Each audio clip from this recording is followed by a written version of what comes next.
2017년이 이제 거의 다 마무리가 되고 있습니다. 이런 상황 가운데서 한번 생각해 봅니다. 혹시 후회되는 일을 하신 적이 없었는지요?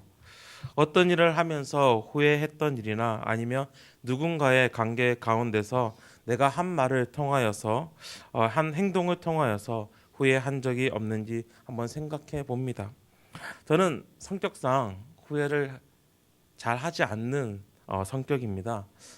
그런 성격이 있는지는 잘 모르겠지만 특별한 매일 그냥 밥 먹으면서 이렇게 많이 먹으면 안 되는데 그런 후회가 아니라 그 어떠한 일을 가지고 좀 깊이 생각하게 되는 근심에 빠지게 되는 슬픔에 빠지게 되는 아니면 그 일을 가지고 좀 오랫동안 근심하게 되는 그런 성격은 아닌 것 같습니다. 그런데 제가 살아오면서 크게 한번 후회한 적이 있습니다. 어떤 일이냐면 그것도 먹는 거와 관련되는데요. 참 이상하게 제가 신대원 2학년 때 이제 길을 가고 있었는데 배가 고파졌습니다. 그래서 다음 보이는 음식점에 들어가서 여기를 채워야지 배를 채워야지 하는 마음으로 가고 있었고 또 음식점이 보여서 그곳에 들어갔는데 메뉴판을 보고 한참 서 있었던 적이 있습니다. 느낌은 한참이었는데 한 2, 3분 정도 됐었던 것 같아요. 음식점에 있는 메뉴판을 보면서 가격을 보면서 한참 머뭇거렸습니다. 햄버거집 가게였는데요. 그 메뉴판의 그 가격들을 보니까 한 10불 정도, 한 10,000원 정도 되는 그 햄버거 가격을 보면서 이 돈을 써 말어? 라고 한참 머뭇거렸습니다. 저는 일을 하고 있는 도중에 직장을 다니다가 신대원을 간 경우라서 사실 10불 정도는 큰 돈이 아니었음에도 불구하고 신대원 때는 다 그런 것 같아요. 다 힘들었던 것 같은데 그 힘든 그 가운데서 또 결국은 포기하고 다시 길을 가다가 맥도날드를 찾아서 2, 3천 원 되는 햄버거를 사 먹었던 그것을 지나고 나서 그때 제 자신이 부끄러웠습니다. 왜냐하면 단지 1년 전만 하더라도 일할 때는 밖에서 사 먹는 일이 많아서 그때는 일주일에 2, 300불, 2, 30만 원 정도 되는 돈을 막 사 먹기로 했었기 때문에 10,000원짜리 햄버거를 먹기에 돈이 아까워서 주저하는 그리고 음식점에서 나오는 제 자신을 너무 초라해 보였기 때문에 그때 한 일주일 정도 후회했던 것 같아요. 내가 왜 신대원을 다니나. 하나님께 그때는 정말 많이 따지기도 했던 것 같습니다. 지금 목사가 된 것을 후회하지 않습니까? 라고 물어보면 네, 후회하지 않습니다. 라고 이야기할 수 있습니다. 우리의 삶을 보면 후회라는 것을 늘 하는 것 같습니다. 어떠한 잘한 결정을 하여도 후회를 하게 될 것이고 그 결정이 잘못되었다 하면 더 후회를 합니다. 오늘도 말씀해 보면 바울은 7장 8절 말씀에서도 그는 후회하였다라고 이야기를 합니다. 저희들 8절 말씀 함께 읽겠습니다. 그러므로 후회하지 아니함은 그 편지가 너희로 잠시만 근심하게 한 줄을 알미라. 고린도서 2장 12절 13절 말씀을 보면 바울은 드로아에서 디도를 만나지 못한 것이 그에게 큰 낙심이 됨을 이야기합니다. 디도를 통하여 고린도 교회에게 편지를 보냈고 그리고 그 편지에 대한 고린도 교회의 입장이 너무나 듣고 싶었던 것이었습니다. 바울은 자신의 편지를 고린도 교회 성도들이 어떻게 받아들일까 하는 걱정이 있었습니다. 불안이 있었습니다. 그런 이유에 디도를 계속 기다렸습니다. 그리고 디도를 기다리는 동안 그가 가졌던 마음은 불안이었을 것입니다. 그리고 그렇기 때문에 바울은 그 편지를 왜 썼을까? 이것을 쓰는 것이 당연한 것일까? 라는 그런 후회하는 마음이 계속 생겼습니다. 저희들이 오늘 말씀을 읽은 2절에서 4절까지의 말씀이 어떻게 보면 그 편지를 보내고 나서 바울의 마음, 바울의 심정을 조금이라도 저희들이 읽을 수 있을 것 같습니다. 저희들이 2절에서 3절까지 말씀 함께 같이 읽도록 하겠습니다. 마음으로 우리를 영접하라. 우리는 아무에게도 불의를 행하지 않고 아무에게도 해롭게 하지 않고 아무에게도 속여 빼앗은 일이 없노라. 내가 이 말을 하는 것은 너희를 정죄하려고 하는 것이 아니라 내가 이전에 말하였거니와 너희가 우리 마음에 있어 함께 죽고 함께 살게 하고자 함이라. 계속 무엇을 이야기합니까? 우리를 영접하라라고 이야기를 합니다. 마음을 열어라. 마음을 열어서 우리를 받을 그런 공간을 만들어라라고 이야기를 하고 있고, 우리는 누구에게도 불의를 행하거나 해롭게 하지 않았고 속이지 않았다. 내가 너희들을 정죄하려 한 것이 아니다라고 이야기를 하고 있습니다. 그리고 이전에 내가 너에게 말한 것 같이 그리스도 안에서 함께 살고자, 그리스도와 함께 살고자 이 편지를 쓴 것이라라고 바울은 이야기를 하고 있습니다. 후회하는 마음 가운데서 그 갈등이 계속 느껴지는 부분입니다.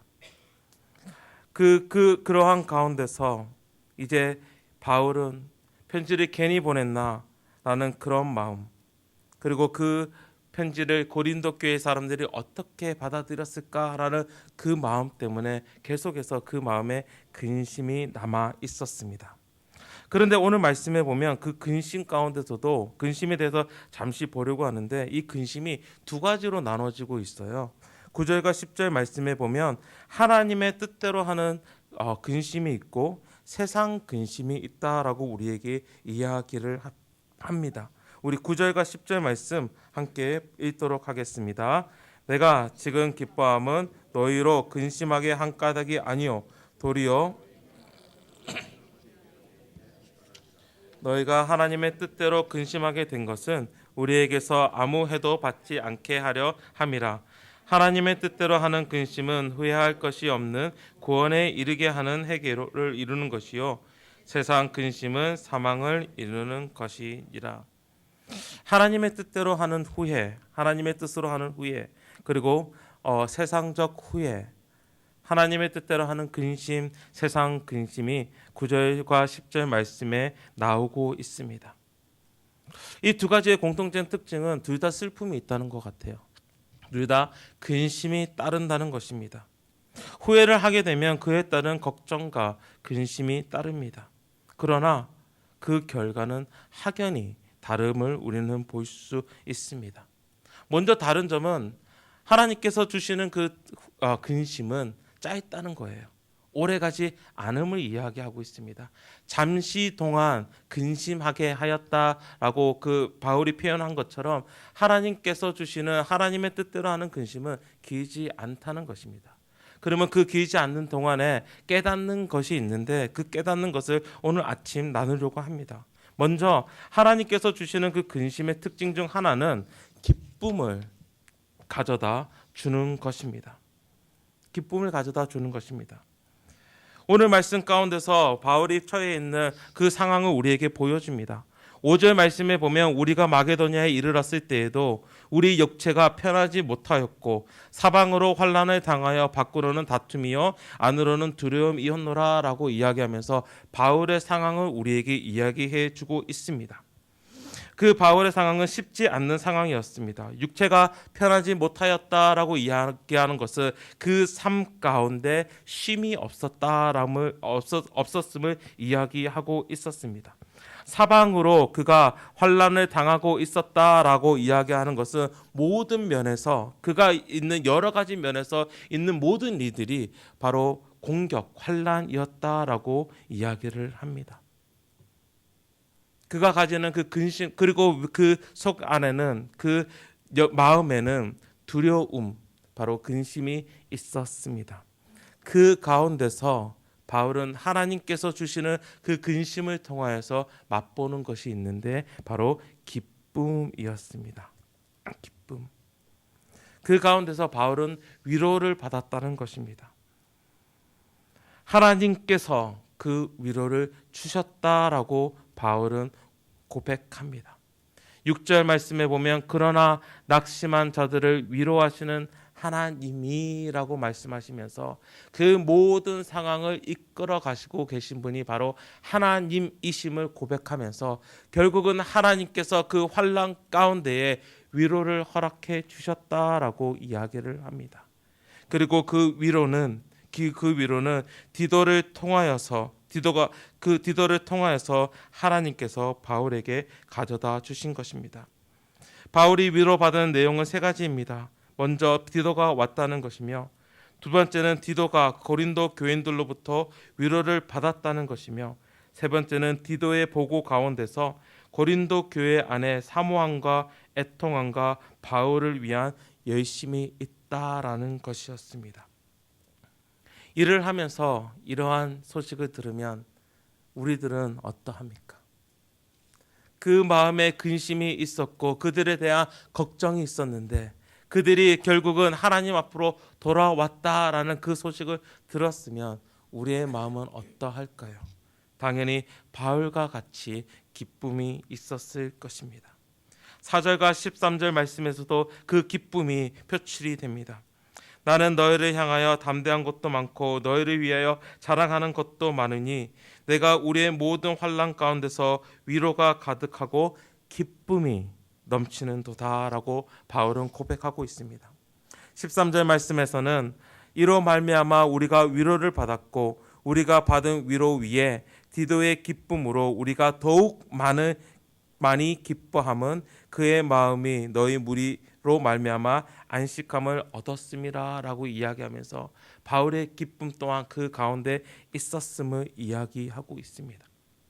바울은 그 환난 가운데서 육체가 편히 쉬지 못하는 가운데서 그 상 가운데서 쉼이 없는 가운데서 하나님의 위로를 디도를 통하여서 받게 됩니다. 고린도 교회의 위로를 통하여 위로를 받는데 그것이 바울에게 너무나 큰 기쁨이 되었다는 것입니다. 하나님께서 주시는 그 환난 가운데서, 하나님께서 주시는 그 근심 가운데서, 하나님께서 주시는 그 후회 가운데서 맛보는 것은 바로 기쁨이라는 것입니다. 잠시 동안 근심, 슬픔에 차여 있지는 하지만 결국은 그것이 기쁨을 가져다 줍니다. 두 번째, 하나님께서 주시는 근심을 통해서 우리가 받을 수 있는 것은 바로 회개입니다. 오늘 말씀 가운데서 바로 회개에 대해서 이야기하고 있습니다. 저희들 9절 말씀에서도 내가 지금 기뻐함은 너희로 근심하게 한 까닭이 아니요 도리어 너희가 근심함으로 회개에 이른 까닭이라라고 이야기하고 있습니다. 너희가 근심함으로, 너희가 그 가운데서 걱정하는 가운데서 결국은 회개함으로써 바로 이 하나님께서 주시는 근심을 우리가 알 수 있다는 것입니다. 회개라, 여기서 잠시 짚고 넘어가는 것은, 회개라는 것은 어떻게 보면 그냥 그것에 대해서 슬픈 마음을 갖는, 근심하는 것이 아님을 우리는 알 수 있습니다. 왜냐하면 근심함으로써 회개하게 된다고 얘기하지 회개함으로써 근심하게 됐다라고 이야기하지 않기 때문입니다. 회개는 상 가운데에 어떻게 하면 그 근심하는 가운데서 상 가운데서 변화하여 돌아오는 것을 이야기합니다. 좀 더 회개를 이야기한다면 죄를 이야기할 수밖에 없는데, 죄를 이야기할 때는 그 죄가 원어를 그 표시를 보면 다 아시겠지만 어떠한 간역판이 있는데 일부러 그 간역판을 보고 쏘지 아니하고 다른 쪽을 향해서 쏘는 것이 죄라고 이야기를 합니다. 어떠한 분명 목적이 있어서 다른 쪽으로 쏘는 것이 죄라고 얘기를 합니다. 그렇다면 회개라는 것은 무엇입니까? 다시금 몸을 돌릴 뿐만 아니라 그 관역을 향해서 쏘는 것이 회개라는 것입니다. 하나님께서 원하시는 그 길이 있고 하나님께서 원하시는 그 길이 있는데 우리가 일부러 그 길을 벗어난다면 그것이 죄라고 이야기를 하고 있습니다. 좀 더 쉽게 말씀드리면 죄라는 것은 우리가 결국 우리의 삶 가운데서 점점점 하나님께 다가가는 것이 우리의 삶이라면, 죄라는 것은 하나님과 멀어지는 것을 이야기하고 있습니다. 그렇다면 회개라는 것은 무엇입니까? 하나님께서 멀어지는 그 죄 가운데서 돌아서서 하나님께 감을 이야기합니다. 그런데 우리가 하나님께 돌아감이 우리의 스스로의 의지로 되는 것입니까? 아니요. 그 가운데 예수 그리스도가 필요합니다. 하나님께 다가가는데, 하나님께 가는데 우리는 예수 그리스도가 필요합니다. 결국은 회개라는 것은 우리가 그 돌아섬 그 가운데서 결국은 내 스스로 그것을 감당하는 것이 아니라 더욱더 예수 그리스도의 필요성을 느끼고 예수 그리스도를 의지함으로 하나님께 가는 것을 회개라고 이야기를 합니다. 그러니까 결국은 그 삶 가운데서 내 자신이 아닌 예수 그리스도를 의지하게 되니까 내 삶이 변화할 수밖에 없는 것입니다. 하나님께서 주시는 하나님의 뜻대로 되는 그 근심은 결국은 삶 가운데의 변화를 가져옵니다. 그렇게 11절 말씀에 보면 저희들 11절 말씀 함께 읽도록 하겠습니다. 11절 말씀입니다. 보라, 하나님의 뜻대로 하게 된 이 근심이 너희로 얼마나 간절하게 하며 얼마나 변증하게 하며 얼마나 분하게 하며 얼마나 두렵게 하며 얼마나 사모하게 하며 얼마나 열심 있게 하며 얼마나 벌하게 하였는가. 너희가 그 일에 대하여 일체 너희 자신의 깨끗함을 나타내었느니라. 그들의 삶 가운데서 무엇이 있었다는 것입니까? 변화가 있었다는 것입니다. 변화가 있었다는 것입니다. 그들의 근심을 통하여서 그들은 결국 그들의 삶이 그들을 주장하는 것이 아니라 예수 그리스도가 그들의 삶을 주장하기 때문에 바로 그들의 삶 가운데서 회개가 일었었다는 것입니다. 그들이 근심함으로 결국은 그 근심한 가운데서 예수 그리스도를 바라보게 되고 예수 그리스도를 의지하는 가운데서 그들의 삶이 바뀌었다는 것입니다. 얼마나 간절하게, 얼마나 변증하게, 얼마나 분하게, 얼마나 두렵게, 얼마나 사모하게 하며 얼마나 열심 있게 하며 얼마나 벌하게 하였는가 라고 이야기하면서 그들의 삶이 바뀌었음을 우리에게 보여줍니다. 그리고 그 일에 대하여 일체 너희 자신의 깨끗함을 나타내었느니라 라고 이야기하면서 그들의 행실이 깨끗하였다 라고 그들의 변화된 삶을 우리에게 보여주고 있습니다. 하나님께서 주시는 그 근심, 하나님의 뜻대로 하는 그 근심은 결국은 이 회개의 열매를 우리에게 보여줍니다. 그리고 마지막으로 하나님께서 주시는 하나님의 뜻대로 하는 근심은 10절의 말씀처럼 구원을 맛보게 합니다. 구원을 맛보게 합니다. 저희들이 회개를 이야기하면서 예수 그리스도를 얘기하였습니다. 구원이 바로 그것입니다. 바로 예수께 의지된 삶. 그것이 바로 구원의 삶이라는 것입니다.